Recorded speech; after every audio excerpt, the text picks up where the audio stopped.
now, your WSFA First Alert weather with meteorologist Amanda Curran. This is super important. That center of circulation and where it tracks is going to play a major role in how much rain you see and exactly where the most widespread coverage sets up. So forecasting in Alabama, super duper fun. You got to pick one number to put on the 7-day. So which one do you pick? Not trying to get sympathy, but the timing of the front is definitely going to make it difficult for forecasting the exact afternoon high. You get a draping cold front.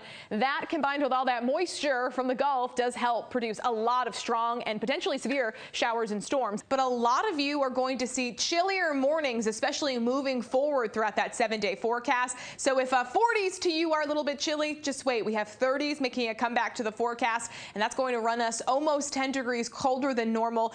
And as of right now, kind of the biggest thing that Storm Tracker has seen is everything that you guys have seen at home. So the heavy rain, the gusty winds, and also several areas of rotation. Remember, as a radar beam goes out, it also goes up. So what's happening is it's very clear. There is rotation in this storm, several thousand feet above the ground. The question is, if we have rotation happening on the ground, actively seeing a funnel cloud come out of a cloud base and produce a tornado on the ground. That's why tornado warnings are issued, whether they're confirmed, observed, or potentially radar indicated. You need to take every and all tornado warnings very seriously. Keep in mind the humidity. You might look like this emoji because you're really feeling how much moisture there is in the atmosphere, and so is your body.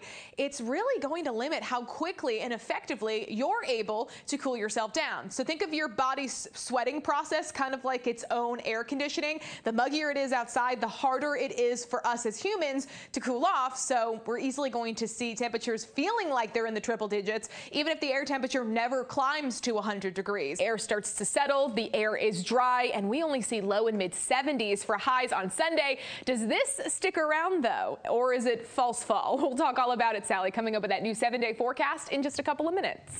Happy to report the last 4 weather radios have been claimed, all 50 gone before the first hour of our WSFA First Alert Severe Weather Preparedness event.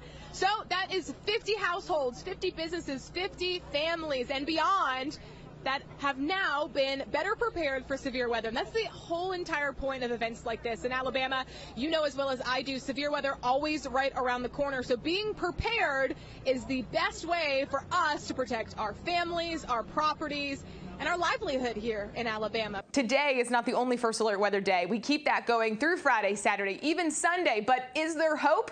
A feels like temperature next Monday of only 100. Who would have thought that that was going to be nice, right? And hey, don't forget, if you're cold, your pets are cold too. Make sure they have a nice warm place outside or bring them indoors, whether it's in the house or in the garage, so they are protected from the elements as well.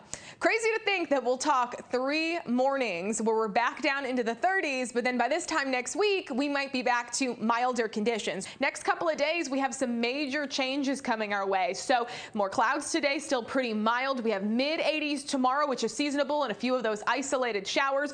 Overall, though, I do think that our weekend, we have highs only in the 70s and also a lot of sunshine. That is what we're really keeping our eyes on as we head close to the weekend. Not only the potential for wet weather, but gray, dreary conditions as well. Keep that in mind if you have any outdoor plans. It's greens and reds coming together, significant because it shows rotation, but we've already seen confirmed damage from this storm that has a history of moving through several counties, prompting several different tornado warnings. So you need to be in that tornado safe place, and we need to give you a First Alert heads up that if that storm holds together eventually down the line into northern and western portions of Elmore, you need to be ready to act. There is no active tornado threat as of 12:50 p.m., but within the next 5 to 10 minutes, the National Weather Service office could issue a new tornado warning and release that information to us, where then you would need to get into that tornado safe place. And the amount of you seeing wet weather going down, but that means air temperatures are going up. So really pick your poison. Do you want it to be hot and humid with barely any relief and a lot of sunshine? Or did Mark just say no? Yeah, he said no. Or you could have it a little bit cooler, still in the low 90s, sometimes in the upper 80s with a slightly higher coverage of rain. Our forecast is looking hotter and drier, but we still have a ton of humidity in the atmosphere. That means these feels like temperatures are going to be soaring through the triple digits. Here's just some raw computer model data suggesting that we see heat index values at or above 100 for not a day or two, but potentially nearly 7+ days. Now, that doesn't mean it rains every moment of your Tuesday through Thursday, but we'll have waves and intervals of activity, and that's exactly what we need. We don't want all that wet weather to happen at once. We need some showers to happen, and we don't really want that storm element. You want some slow soaking rain, and that is exactly what we need to get out of current drought situations. We're going from much warmer than normal to below average and potentially picking up some beneficial rain. But does it rain for everyone, or is it just some showers? We'll talk all the details you need, Bethany, when we dive a little bit deeper into this 7-day forecast. Remember about 2 weeks ago when all of us were so fed up with those showers and storms and we said, we're done, no more wet weather? Yeah, now all of us are begging for some showers and storms. And don't get me wrong, yes, our rain chance will be going up, but I don't necessarily think that it's going to rain all day, every day, but the opportunity for some showers will be in the forecast. So keep in mind that we'll be watching, and you can too. Inside your First Alert weather app, that live interactive radar will be your best friend because we have those pop-up showers and storms Saturday through your 4th of July on Tuesday. So if you plan on being out and about, do know it could get a little bit cooler. It's still hot though, with highs climbing into the low 90s on Tuesday. What we want to do is kind of reset the scene. There's 2 active warnings happening right now.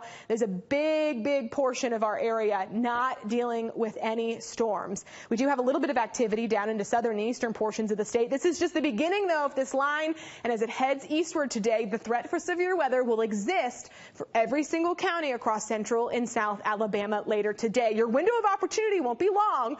There'll be plenty of dry hours today, but a lot of you have about a 1 to 2 hour window where strong and severe storms will knock on your door, move through, cause concern, maybe threaten with severe storms, and then move on out, and then you're done. Happy New Year. We may not see you till then. See you next year.